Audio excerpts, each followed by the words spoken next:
Guys आपका 7 number Sanskrit का हिंदी से चाहे सम्मान हो, चाहे वो आपको आर्ट या साइंस साइड के, चाहे जिस वाणिज्य में क्लास 12 के लिए सुभाष रत्नानी सबको पढ़ना और सबके लिए ये 7 नंबर तैयार हो जाएगा। क्योंकि गाइज यहाँ पर 7 नंबर के साथ साथ सभी सेटों में पूछा जाता है, तो आपके लिए ये नज़र में बहुत इंपॉर्टेंट है।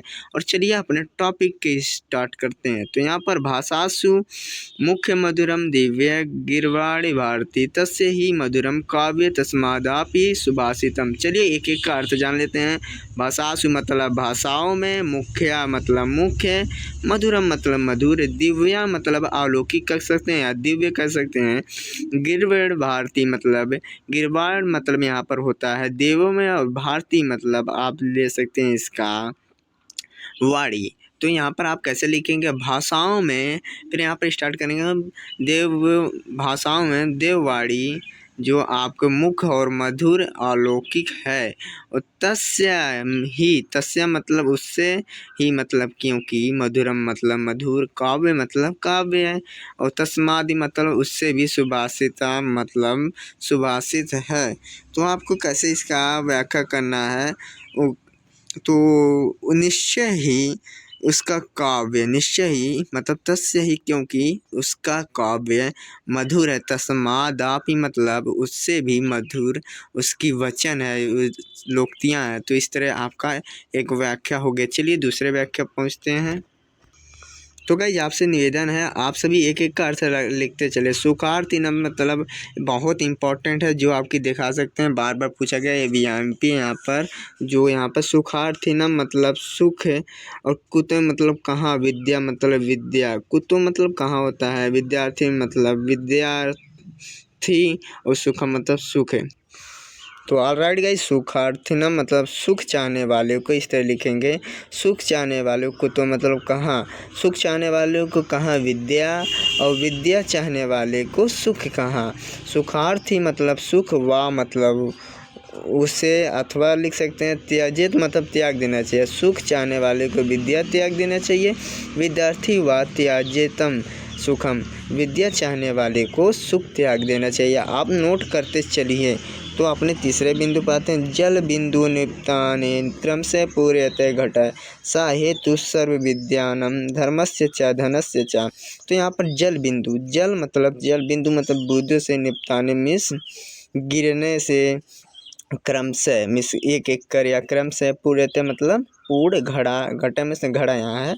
तो जल के बूंदों से क्रम से गिरने से, जल के बूंदों से क्रम से गिरने से घड़ा भर जाता है। सा हेतु सर्व विद्या धन विद्यानम धर्मस्य च धनस्य च। तो आपके कहने का अर्थ सामिस हुआ होता है, हेतु मिस कारण, सर्व विद्या मतलब सभी विद्याओं में, धर्मस्य मतलब धर्म, और चा मतलब और धन, और चा मतलब होता है। यह कहने का तात्पर्य है कि ऐसे लिखेंगे, यही सभी की विद्या धर्म एवं धन की प्राप्ति का उद्यम है। तो कहने का तात्पर्य आप इस तरह समझ सकते हैं कि धन, विद्या और धन, धर्म को चाहने वाले को उससे धैर्य होना जरूरी है। तो इसका यही तात्पर्य। आप व्याख्या लिखते चलिए, और एक एक का जो मैंने इसका मीनिंग बताया वो आप किताब में लिखते चले, जिस तरह मैं लिखा हूँ। आपको कॉपी को एकदम सुरक्षित नहीं रखना है, एकदम इसमें जितना अच्छा लिखा उससे ज़्यादा इसमें किताब में लिख देना है। चलिए चौथे पे चलते हैं। चौथा आपका है काव्य शास्त्रम विनोदेन कालो गच्छति धीमताम व्यवसान च मुखरणम निर्दया कलेहनम वा। तो यहाँ पर काव्य शास्त्र है, मतलब काव्य शास्त्र मतलब काव्य शास्त्रीय होता है। विनोदेन मतलब यहाँ पर देखिए मीनिंग भी दिया है, लेकिन एक एक का चीज़ का नहीं दिया, जो मैं बताते चल रहा हूँ। विनोदेन मतलब काव्य और शास्त्र के लिए जो चर्चा रूपी होता है, या आनंदित या मनोरंजन कह सकते हैं। कालो मिस समय होता है, गच्छति मिस जाता है, धीमता मिस विद्वानों का। तो यहाँ से आप लिखेंगे विद्वानों का समय, विद्वानों का समय काव्य शास्त्र को पढ़ने और मनोरंजन में व्यतीत होता है। जबकि व्यवसायन च मूर्खणाम निर्दया कलहेन वा, मतलब कि यहाँ पर व्यवसाय ने मतलब जानते हैं आपको मतलब बुरी आदत, चा और मूर्खाड़म मतलब मूर्ख लोग, निर्दया मतलब नींद, कलहन मतलब एक दूसरे की बुराई, व मतलब अथवा। तो उसके विपरीत आप कह सकते हैं कि मूर्ख लोगों की बुरी आदतों में एवं सोने में एक दूसरे की बुराई में व्यतीत हो जाता है। तो आपका यहाँ पर तैयार हो गया, ये स्क्रीनशॉट ले लीजिए, इसका मीनिंग है और वीडियो को लाइक करते चलिए। बड़ा इंटरेस्टिंग है वाला। ना चौरायम ना राज्यहरम ना भारती भाज्यम ना च भारकारी वे कृत्य वर्धते एवं नित्यम विद्याधनम सर्व प्रधानम। यहाँ पर ना मिस नहीं होता है, चौराय हार्यम मतलब चौराया, और ना ही चार राज्य इसे छीन सकता, हार्यम छीन सकते हैं, यहाँ पर चौराया जा सकता है, इसका मतलब यहाँ पर छीनना होता है। ना भ्राति भाज्यम, भ्राति मतलब भाई, भाज्यम मतलब बंटवारा, ना च भारकारी ना ही ये भार है, वह कृतम विवर्धतम मतलब वह करने से, कृतम मिस करने से, वर्धतम मतलब बढ़ता एवं मिस या नित्य मिस रोज, और विद्या धन सर्वप्रधान। कहने का अर्थ है ना इसे चौराया जा सकता है, ना ही राजा छीन सकता है, ना ही भाई बंटवारा कर सके, ना ही ये भार है। तो जितना आप इसे व्यय करेंगे उतना ही ये बढ़ेगी, और विद्या धन जो है सर्वप्रधान है। ठीक, और यहाँ पर आप मीनिंग का स्क्रीनशॉट ले लीजिए। देखिए यहाँ पर 2024-20-18 में पूछा गया है ये चैप्टर मोस्ट इंपॉर्टेंट। कहा ना 7 नंबर तैयार हो जाएगा। अगर यहाँ पर पूरा वीडियो अंत तक देख सकते हैं तो पूरा देखिएगा, तभी 7 नंबर आपको हिंदी में मिल जाएगा अच्छे से। तो गाइस, परोक्ष कार्यहंतरम प्रत्यक्ष प्रियवादिनम वर्जयेत दृशम मित्र विश्वकुंभ पर्योमुखम। तो गाइज, परोक्ष मतलब पीठ पीछे, कार्यहंत्र मतलब कार्य को नष्ट करने वाले, प्रत्यक्ष मतलब समीप या सामने, प्रियवादिनम मतलब प्रिय बोलने वाले को, वर्जयते दृश्यम मित्र विश्वकुंभ पयोमुखम मतलब वर्जयत मतलब त्याग देना चाहिए, या आप कह सकते हैं उसे छोड़ देना चाहिए। मित्र मतलब मित्र को, विश्व कुंभ है जिस तरह विश्व में कुंभ के मुंह पर, पयोमुखम मतलब मुख के, जो उसके कुंभ के मुख, घड़े के मुख में दूध लगा हुआ भरे हुए विष को छोड़ देना चाहिए। कहने का अर्थ है, यहाँ पर आपको फिर से समझा रहा हूँ, परच्छे कार्यहंत्रम पीठ पीछे आपका कार्य को नष्ट करने वाला, प्रत्यक्ष प्रिय बोलने वाला, सामने आकर आपसे प्रिय बोलने वाले ऐसे मित्र को त्याग देना चाहिए। जिस प्रकार विष लगे घड़े के कुंभ को अंदर दूध ऊपर लगे छोड़ दिया जाता है या त्याग दिया जाता है, उसी प्रकार उस मित्र को छोड़ देना चाहिए। तो आप इसका अनुवाद भी स्क्रीनशॉट ले सकते हैं। चलिए, अपना नेक्स्ट टॉपिक भी इसका अनुवाद है, जो मैंने यहाँ पर अपने अनुसार बताया हूँ। यहाँ पर आपको जैसा लगे अच्छे से पढ़ के कर सकते हैं।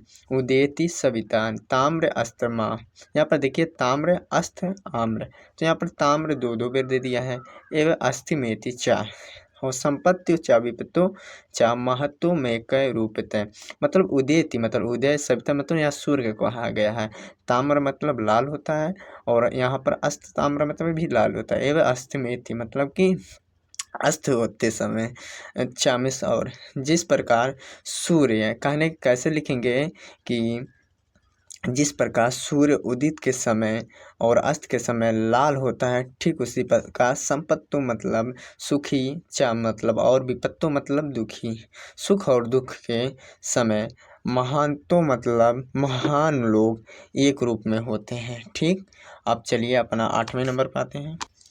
तो गाइज, आपका 8वां नंबर है विद्या विवादनम धनम माध्य शक्तिम परिश्रम में परिपीडनम खलस्य साधु विपरीत मित्य ज्ञानम दान्य च रक्षणम। यहाँ पर विद्या विवाद्यम मतलब कि आप कुछ हिंदी भी इसे समझ सकते हैं, जो संस्कृत शब्द है हिंदी में। विवाद्यम मतलब विवाद, धनम मतलब धन, माध्यम मतलब यहाँ पर घमंड होता है, शक्ति मतलब कह सकते हैं पावर या कुछ भी शक्ति, परिश्रम मतलब लोगों को, परिपीडनम मतलब पीड़ा पहुँचाते हैं, खलस मतलब क्या होता है दुष्ट, साधु मतलब विद्वान। तो यहाँ पर कैसे अर्थ लिखेंगे, पहले इसका ऊपर का तोड़ दें। खलस मतलब दुष्ट लोग, या आप कह सकते हैं, यही कह सकते हैं दुष्ट लोग की विद्या विवाद के लिए, धन घमंड के लिए, शक्ति जो है दूसरों को परेशान करने के लिए, उसके विपरीत साधु मतलब यहाँ पर विपरीत है मित्य ज्ञान, उसके विपरीत साधु की विद्या ज्ञान के लिए, और जो धन है उसे दान के लिए दानम, और चारक्षणम, और शक्ति रक्षा करने के लिए, जो 2024-22 में पूछा गया। आप स्क्रीनशॉट ले सकते हैं। अब चलिए अपना 9वें पे चलते हैं। सहस विदिता न क्रियाम विवेकम परम पदम विड़ते ही विमृश करिणम गुणलुब्ध स्वयमेव संपदा। मतलब कि सहसा विदिता बिना विचार किए हुए, विदिता मतलब करना चाहिए, ना मतलब नहीं, क्रियाम मतलब विवेकम बिना विचार किए हुए कोई कार्य नहीं करना चाहिए। परम पदम और पदम, ये आपको घोर संपत्ति का संकट हो सकता है। विरतम ही मतलब कि विरता मतलब वर्ण करती है ही, मतलब क्योंकि विमर्श करिडम मतलब आपका हो सकता है विचार कार्य करने वाली व्यक्ति, जो विचार से कार्य करने वाले व्यक्ति को वो गुण लुब्ध हो जाते हैं और उनका वर्ण करती हैं लक्ष्मी स्वयं करती हैं। स्वयं में व संपदा मतलब वर्ण करती हैं, संपदा में संपत्ति या लक्ष्मी कह सकते हैं। तो आपका 2024 में ये भी पूछा गया था। और चलिए अगला, वज्रदापि कठोराणि मृदुआनि कुसुमदापि लोकत्रणम चेतांसी को ना विज्ञातुमर्हति। तो आप सभी को देखिए यहाँ पर क्या दिया है, वज्र दापी मतलब वर्ष से भी कठोराणी मतलब कठोर, मृदुआनी मतलब मृदु मतलब या मृदु कह सकते हैं या कोमल कह सकते हैं, कुसुम दापी मतलब फूल, मतलब वर्ष से भी कठोर, कुसुम से फूलों के मतलब कोमल फूलों से, लोकांतरणम चेतांसी लोकांतरण अलौकिक व्यक्ति, चेतांश मतलब चित्त को, ना विज्ञे तु मुहूर्तम मतलब कौन जान सकता है। तो यहाँ पर इस तरह लिखेंगे अलौकिक व्यक्तियों के कठोर। तो गाइस यहाँ पर मेरे को अर्थ थोड़ा थोड़ा कन्फ्यूजन हो रही थी, थोड़ा इस तरह देख लीजिए, असाधारण के पुरुषों की वज्र से भी कठोर, पुष्प से भी कोमल उसका चित्त, भला उसको कौन जान सकता है। तो यहाँ पर इसका अनुवाद दिया है, तो आप स्क्रीनशॉट ले सकते हैं। और आपके लिए इतना ही, और 4 जो मिलेगा आप कमेंट में करेंगे तभी 4 उसका अगला जो इम्पोर्टेंट है मैं आपको प्रोवाइड कर दूंगा। तो मिलते हैं नेक्स्ट वीडियो में अगर आप कहेंगे तो।